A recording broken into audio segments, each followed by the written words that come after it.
네, 어떤 소식입니까? 네, 이번엔 좀 뜨거운 아주 인터넷을 핫하게 달군 영상들을 준비했습니다.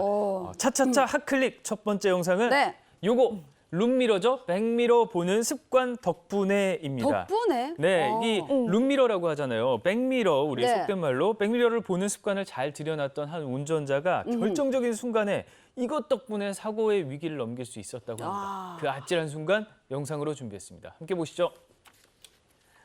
네, 지난 10일 경부고속도로입니다. 앞선 차량들이 비상등을 켜고 잠깐 저속 주행을 하고 있어요. 마찬가지로 비상등을 켜고 서서히 주행을 하고 있죠. 그런데 운전자의 백미러를 보세요. 잠깐 계속 멈추지 않고 그대로 앞차를 들이받아버려요. 완전 찌그러졌다. 네, 절체절명의 순간이죠. 운전자가 빠른 판단력으로 차를 오른쪽으로 틀어서 사고를 면했고요. 미처 피하지 못한 앞차와 그만 추돌하고 말았습니다. 야, 저게 순간의 판단인데 안 되잖아. 1, 2초 정도 되는 저렇게 빨리 막 오고 너무 있는데 빨리 와. 네, 백밀러를 보면서 그걸 판단해서 옆으로 비켰다는 얘기죠. 네, 정말 저 진짜 완전 깻잎 한 장. 정말 큰일 날 뻔했는데요. 운전자가 평소 인터넷에서 대형 트럭 사고 영상을 많이 봤다고 해요. 그래서 백미러를 보는 습관을 많이 들여냈는데 그게 천만다행, 무사일생이 됐고요.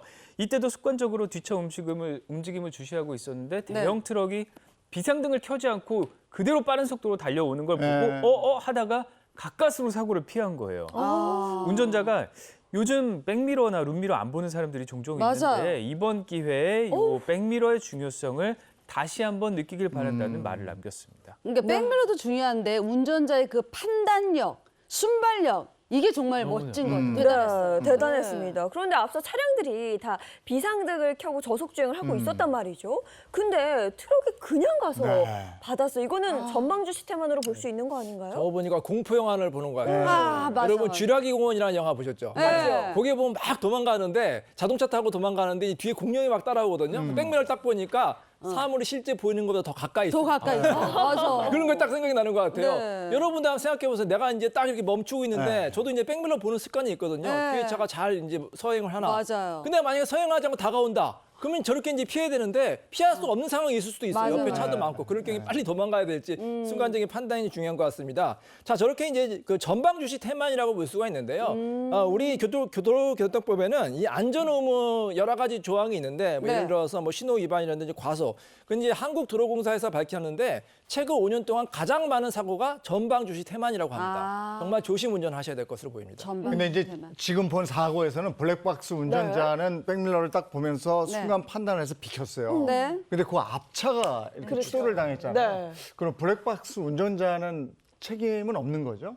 블랙박스 운전자도 똑같은 걱정을 했어요. 이 운전자가 굉장히 좀 착한 사람이었던 것 같아요. 내가 피하려고 하다가 앞차가 사고를 당해서 이거 내가 좀 잘못한 거 아닌가? 뭐 이런 생각을 했다고 하는데요. 결론부터 말씀드리면 이 블랙박스 차주의 과실은 없다고 봐요. 왜냐하면요. 우리가 과실을 평가할 때는 어떤 의무를 부과할 수 있어야 되거든요. 그런데 자기가 목숨의 위험을 느끼고 본능적으로 피하는데 그 상황에서 앞차에게까지 경보를 울려야 할 어떤 의무를 부과하는 사실상 불가능하잖아요. 그래서 이 부분은 블랙박스 차주 과실이 인정되기 어려울 것이고 당연히 가만히 있다가 뒤에서 추돌당한 앞차 운전자의 과실도 없을 걸로 판단이 되고요. 오로지 이 대형 트럭 차주의 과실이 100%가 되지 않을까 이렇게 생각이 듭니다. 네, 요즘은 그 후방 카메라에 있어서 백미러를 거의 안 보는 분들도 많거든요. 맞아. 특히나 최근에 운전을 배운 친구들은 그냥 후방 카메라만 보면 되지 왜 백미러를 봐야 되냐 이렇게 얘기를 하는데 시야를 좀 넓히고 비슷한 상황에서는 저도 좀 주의를 둘러봐야 될 것 같습니다. 네, 좀 저 고속도로 주행하거나 이럴 때 수시로 한번 좀 이렇게 볼 필요가 있네요. 그럼요. 이거 무서운 사건이었어요.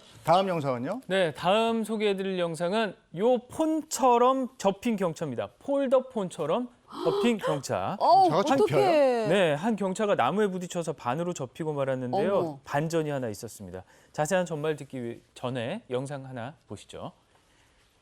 자, 바로 이 영상입니다. 사고를 제보한 운전자 A씨의 블랙박스입니다. 운전자가 2차로에서 3차로로 들어갔다가 여기 또 실선 안으로 들어가려고 하는데 갑자기 뒷차가 들이받습니다.